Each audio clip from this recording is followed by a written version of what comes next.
पुणी आईएएस हेबे पांड्यान प्रशासनिक अधिकारी भाबे करिवे काम आउ गोटे सुजोग को करिवे अपेक्षा। भी कार्तिकेय पांड्यान ओडिशा राजनीति रे जड़े चर्चित चेहरा। पूर्वतन मुख्यमंत्री नवीन पट्टनायक से थिले व्यक्तिगत सचिव। एहा सह 5टी विभाग मध्य से थिले सचिव। आज ओडिशार घरे घरे परिचित अछंती पांड्यान। तांको लोकप्रियता मध्य किछि कम नहीं। हेले 2024 तांको लोकप्रियता को देइथिला झटका। कारण निर्वाचन रे माटी कामुड़ीथिला बीजेडी आ भांगीथिला 25 वर्षर शासन। सरकार को आसिला भारतीय जनता पार्टी। देखा गले दीर्घ 24 वर्ष धरी शासन में रही आसीथिला बिजु जनता दल। बीजेडी मंग संभाळुथिले मुख्यमंत्री नवीन पट्टनायक।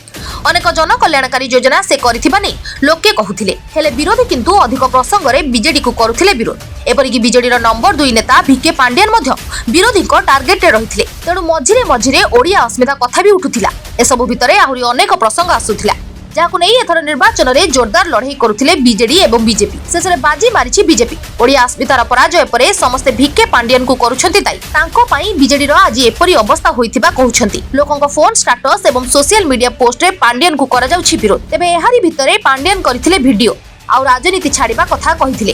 तेबे 2019 रे मुख्यमंत्री नवीन पट्टनायक विपुल जन समर्थन पाइथिले। आ पंचम थर मुख्यमंत्री हेला परे अत्यंत क्षमताशाली होई पड़िथिले पांड्यान।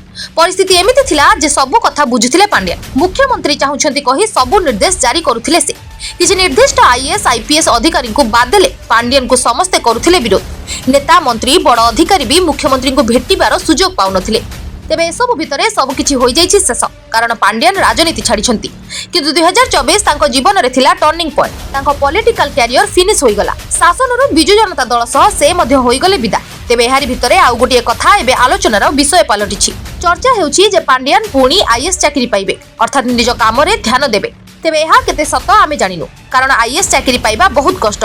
एहा सह छाड़िबा भी सहज नुहे। एथिपाई अनेक आवेदन मध्य करिबाकु पड़े। जदि राष्ट्रपति चाहती तेबे पुणी चाकरी पाइबे पांड्यान। हुएत पांड्यान मध्य सेमिति किछि करि पारंती। से पुणी आवेदन करिवे बोली चर्चा हेउछि। कारण राजनीति से छाड़ी सारिलेनी। तेणु पुणी आईएएस चाकरी करि पारंती। एहा परे पुणी ओडिसा रे पोस्टिंग पाइबे ना कोठी पाइबे ताहा मध्य स्पष्ट हेबो।